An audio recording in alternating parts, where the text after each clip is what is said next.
Right bafethu, let's talk. Asikhulume ngani zakwethu. Sibeke imbono yenu. Asizwe imbono yenu phinde sibeke imbono yethu futhi ngalo lolu daba. I saw the story several times on social media platforms regarding lo mfowethu lo ukuthi cha athi kuyiwa nebhizi ebhizi yakhe ke ibe serious ngendlela eyisimanga. So uthe manje ngasafuna ukuba nebhizi serious and then ke afterwards wase ekhetha ukuthi ke ayithathele ke intombazane leya eniyibonayo esithombeni engakathintwa umuntu ngamanye amazwi ke esayijiji khona lapha ke enkolweni yakwaShembe. So uthi omunye la ku Facebook ke uyabona impilo ayinaqiniso ngempela ngenxa ke yokuthi ke lapha ke abantu besifazane sebekhala kakhulu emva kokuthi ke lo yamfo enze lesiyasenzo asenzile kuthiwa ke ube umuntu oyidlela nje imbamba ngendlela ke eyisimanga ephinde futhi ke ethande kakhulu ke isifazane njengoba nibona nje lesi sithombe ke enisibonayo ngapha ke eceleni niphinde futhi nibone lesi sesimanje manje lapha yana ke lo mfo uyigudela ikhathi uyakhombisa ukuthi ke akusiye umuntu okade mhlambe noma okholwa khona lapha ke enkonzeni yakwaShembe kodwa ke umuntu kushuthi oyiphilelayo nje impilo yakhe njengoba nangapha leyo khathi futhi sakhona uyidlela nje imbamba kuthiwa ke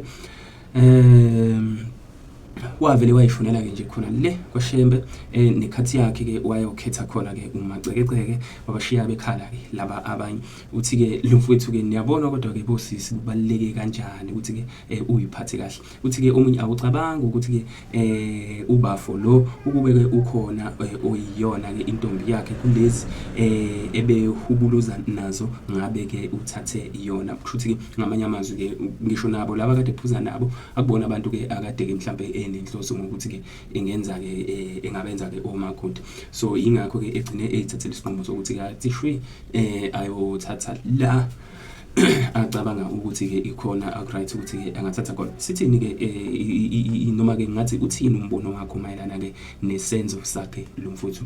So la ngizokufundela nje ama comments ke kuyona le post just to hear a few ukuthi ke abanye abantu ke bathini and then you also have a right ukuthi ke nawe ubeke umbono wakho, but mina ngokwami qala nje I don't think kuyinto ke right kwakhona nje kusukela ekuqaleni ukuthi ke ube umuntu ke oyiphilela ngaleyo ndlela leyo because obviously kushuthi ke njengoba eseqalile ngokuphila ngale yandlela obviously okay ukukhathala kwakhe usakubone for this period of time but usazohlupha ingane yabantu le engayazi le yampilo yabo makuwukuthi futhi nayo iqala phansi or else kube uyena uyifundisayo leyo mpilo.